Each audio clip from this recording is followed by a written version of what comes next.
Hola a todos. Siendo el tema hoy de ciudades, pues voy a empezar con mostrarles una imagen de una ciudad que ustedes conocen muy bien, la Ciudad de México, ¿no? Cada vez que vuelo a la Ciudad de México me quedo hipnotizado, ¿no? Las luces en la noche se extienden ad infinitum. Increíble, o sea, una ciudad tan compleja, tan increíble. Y justamente atrás de esa ciudad hay una dinámica de urbanización que continuamente está evolviendo, ¿no?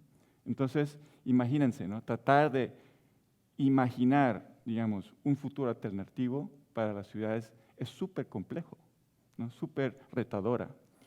Pero ustedes dirían, algunos de ustedes estarán moviéndose en sus sillas diciendo, pero ¿por qué? No es tan difícil. Tenemos inteligencia artificial y a través de la inteligencia artificial podemos, digamos, coleccionar estos datos, esas complejidades y procesarlo y crear, ¿no?, la imagen de la ciudad del futuro. Y es lo que hicimos. Pero muchas veces en estos ejercicios se alimenta información que es muy preconcebido, ¿no? Hay mucha preconcepción atrás de eso. Y justamente las ideas que les voy a proponer, la perspectiva que les voy a proponer hoy, se basan en esas preconcepciones, ¿no? Si yo les preguntara a ustedes cuál sería el material con el cual ustedes construirían el futuro, la ciudad del futuro, la ciudad más sostenible, ¿cuál sería ese material, ¿no? Y lo que es más importante también es cómo la selección de ese material va a tener un impacto masivo, ¿no? Pues la respuesta es el concreto. El concreto tiene muchas preconcepciones, ¿no? O sea, la gente lo describe como un material gris, no muy atractivo, masivo. Dicen que es malo. Déjame repetirlo otra vez. Es malo, ¿no? Porque tienes que decirlo con ese acento. Porque es un emitidor de CO2, ¿no? El cemento con el cual fabricamos el concreto, pues es un emitidor relevante de CO2. Pero también hay un dato muy importante del concreto, es que el concreto se usa de manera, ¿no?, después del agua, digamos, es el material que se consume y utiliza más a nivel mundial. Y ustedes dirán, pues, ¿qué alternativa puedes proponer si ya no existe alternativa? Pues el material de construcción ya lo hemos definido, es el concreto. Pues justamente en digamos, idea de que se está usando de manera masiva y las proyecciones dicen que se va siguiendo utilizando el concreto de manera masiva. Entonces, ahí es donde está la oportunidad. Está la oportunidad de hacer el cambio más impactante, más masivo. Imagínense que yo puedo transformar ese material en un material sumamente sostenible. Entonces, en ese momento que el material se convierte en un material sumamente sostenible, el impacto va a ser mayor. El concreto es un material muy fascinante. Yo me enamoré del concreto hace muchos años, en el 1988, cuando encontré unos científicos en una universidad de Estados Unidos que estaban buscando cómo solucionar el problema de la infraestructura en Estados Unidos. Y es un material que tiene todavía mucho de potencial y hay mucho espacio todavía para desarrollar nuevas propiedades, nuevas características, ¿no? Entonces, y creo, ¿no?, y les voy a dar un dato, los romanos estaban utilizando el material concreto, digamos, llegando al año 1 AD, estaban utilizando el concreto más que hoy nosotros estamos usando el cemento moderno que se inventó en 1824. Entonces, yo estoy convencido que también los romanos encontraron algo de interesante en el concreto, ¿no? Porque llegaron a un cruce en su imperio, ¿no? Porque tenían que fabricar una red de transporte, tenían que buscar una manera de gestionar el agua a las ciudades a través de los acueductos. Las ciudades iban creciendo, el proceso de urbanización era muy relevante. Entonces, encontrar en el concreto una forma de, digamos, solucionar todos esos problemas que acaba de describir, ¿no? Entonces llegaron a un cruce. Pues esta imagen que les estoy mostrando ahora es también una imagen que muestra que nosotros en los últimos 10 años estamos también encaminándose hacia un cruce también. ¿Y por qué? Porque eso es una imagen de una erosión de la zona costera. Esta erosión es debido al hecho que se está intensificando mucho todo lo que es el proceso de urbanización, crecimiento de las ciudades, ¿no? Y me gusta mucho esta imagen porque también es como la naturaleza está comunicando con nosotros, ¿no? La naturaleza siempre busca un equilibrio. Entonces nos están poniendo un equilibrio, nos están poniendo un alto diciendo, señores, o sea, no pueden seguir así construyendo y de esta manera, aunque el mundo quiere, digamos, las ciudades quieren intensificarse, quieren desarrollarse de una cierta manera. Y esta imagen, justamente en el 2014, y ese tema de las densificaciones de las ciudades, fue digamos, el tema que detonó, ¿no?, una ramificación en nuestro proceso de innovación. Y esa ramificación, pues, tuvo que ser de cuestionar cómo podemos resolver ese problema de la erosión, o digamos, del desaparecerse de la tierra, literalmente, de las zonas costeras del mundo.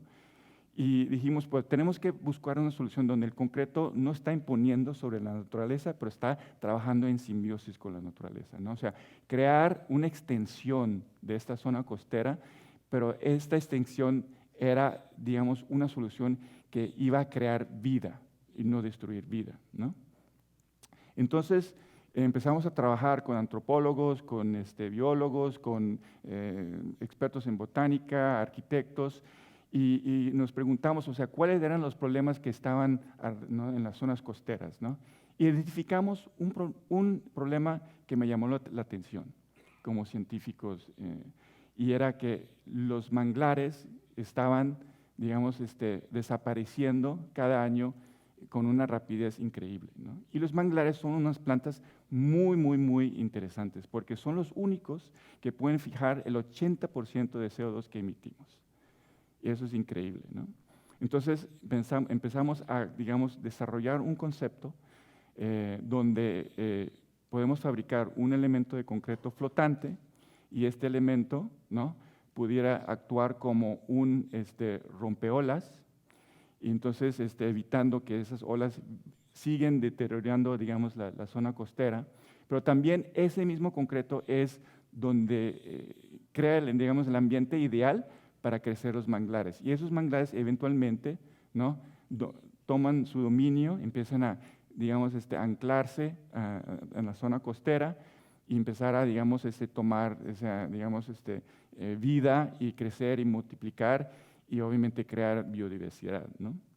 Y este proyecto, pues, ¿no?, fuimos, el primer paso que hicimos es hacer un prototipo, y luego construimos unidades modulares que luego lanzamos al océano y empezamos a estudiar un poquito cuáles eran los efectos de esa, digamos, solución para, digamos, evitar la erosión de las zonas costeras. Y vimos que también era una forma de, digamos, de promover vida, biodiversidad.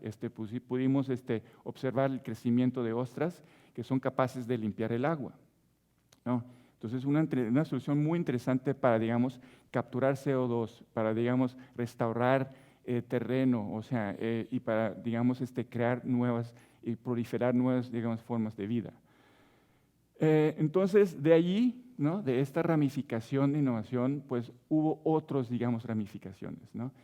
Y empezamos a preguntarnos, ¿pudiese ser que podemos desarrollar concretos que tienen las mismas propiedades o las mismas funcionalidades de un árbol, ¿no? Un árbol en esencia es muy parecido a una estructura, tiene una cimentación, tiene raíces, y luego hay la estructura que vemos como muchos edificios, ¿no? Y lo que notamos es que sí es posible. Podemos crear concretos que promueven la biodiversidad, que sean hogares para, digamos, para organismos vivientes. Podemos crecer, ¿no?, plantas, pero no cualquier planta, pero podemos crecer tomates, lechuga, carotas, fresas, o hasta otros tipos digamos, de vegetación que pueden proliferar, digamos, o alimentar otras formas de vida en la tierra, ¿no? Adicionalmente, ¿no?, podemos también diseñar y crear concretos. Logramos como pueden ver, absorber agua, retener agua, filtrar el agua a través del concreto como las raíces de una planta. Promover el crecimiento, ¿no?, de césped, como hacen los árboles también, establecer esta forma de crecimiento. Cambiar color, o sea, las hojas de un árbol pueden cambiar color dependiendo de la época del año, y pues lo mismo lo puede hacer el concreto, o sea, transformar, cambiar sus colores dependiendo del ambiente que se encuentra, ¿no?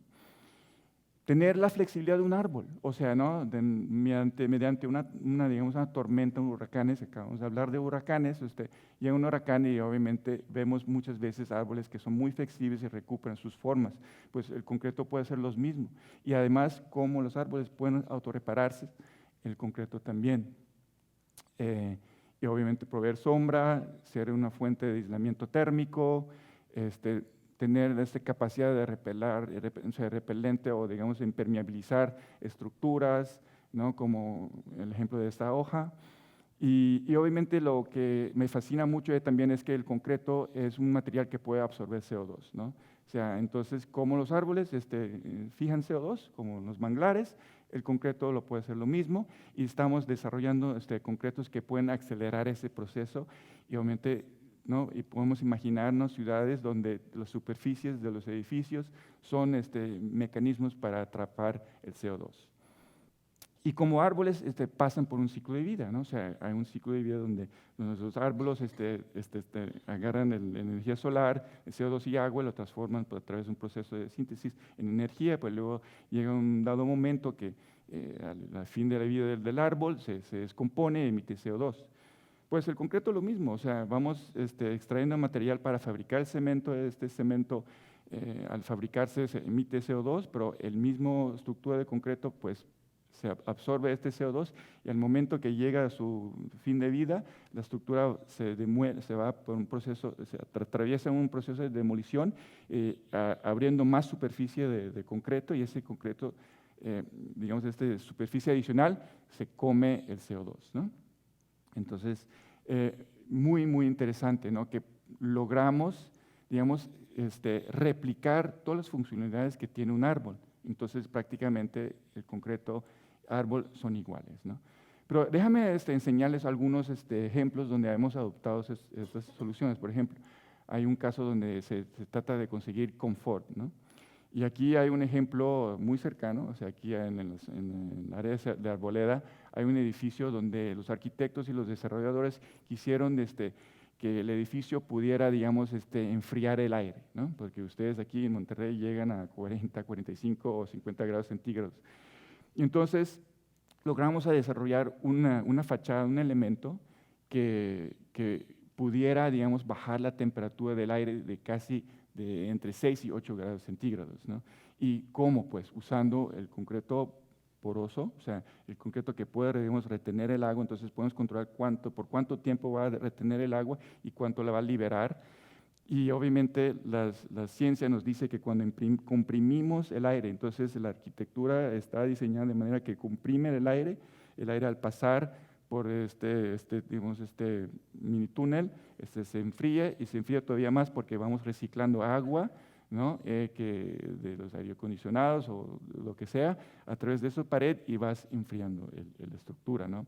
Y aquí está el elemento donde estamos usando un concreto de alta resistencia, muy flexible, lo que les mostré antes, para hacerlo más delgado, más esbelto como estructura, y combinándolo con este concreto poroso, ¿no?, para retener el agua.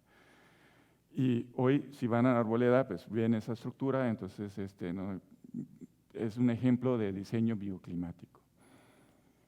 Manejo de agua, ¿no? O sea, les acabo de contar que somos capaces de gestionar el agua, y en un proyecto en París, alrededor de una escuela, había un problema muy serio de inundaciones. Cuando llovía muchísimo, pues se llenaba de agua toda la zona, ¿no? Entonces, con el concreto que puede drenar el agua, pues logramos, digamos, solucionar el problema de las inundaciones, ¿no? Y ahí viene un video que muestra cómo funciona este concreto. Pero lo que más interesante también era que esa área no tenía mucha luz en el invierno, ¿no?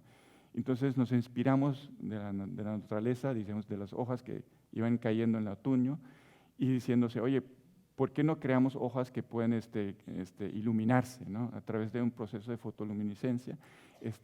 Creamos hojas que puedan iluminar las calles en la noche, ¿no? Y eso se parece mucho también a un proceso natural hay microorganismos que por un proceso químico emiten luces, ¿no? Y eso otra vez ¿no? logramos crear funcionalidades en el concreto que son muy parecidos a funcionalidades en la naturaleza. Pero lo más importante de este proyecto era el aspecto social, ¿no? O sea, el aspecto social porque involucramos los niños, los profesores de la escuela, les contamos un poquito qué es lo que íbamos a hacer, qué tecnología íbamos a aportar y por qué eso era muy relevante para, digamos, solucionar el problema que ellos tenían. Y respetando también, ¿no? O sea, los árboles, ¿no? Creando una armonía entre el suelo, digamos, si quieres, el pavimento y el árbol, y de hecho le dimos un nombre, había un árbol bastante grande, le dimos un nombre al árbol y hicimos un pequeño libro de historia, y ese árbol se llamaba Arnaud, ¿no? Y Arnaud, cuando les caía las hojas, ¿no? O sea, esas hojas eran como las hojas que estaban en el pavimento, y se quedaba muy feliz Arnaud porque la noche veía que sus hojas estaban allí iluminados, ¿no? Entonces, el aspecto social es muy importante, ¿no? Como los árboles pueden transmitir emociones, pues el concreto también, ¿no? O sea, aquí ven una imagen o un video de un concreto, de un elemento hecho en concreto, pero muy especial. Hay un gradiente de densidad, y este gradiente de densidad deja que el concreto baile, ¿no? Entonces hay una bailarina allí que está interactuando con este concreto, bailando con este concreto, y entonces el aspecto social también es algo que es muy importante y que logramos, digamos, transmitir a través del concreto, ¿no? Entonces, para concluir, o sea, yo creo que hoy lo que he hecho es, ¿no? es sembrar la semilla, ¿no? O sea, sembrar la semilla de los futuros, de un futuro, de los futuros alternativos de las ciudades, ¿no? Donde creo que realmente deberemos hablar de ecosistemas donde el concreto está trabajando con la naturaleza en simbiosis para, digamos, manejar y gestionar, digamos, el ambiente, ¿no? Y creo que, ¿no? Deberíamos buscar cómo fusionar ¿no? el concreto y la naturaleza y crear, digamos, ciudades completamente alternativas. Muchas gracias.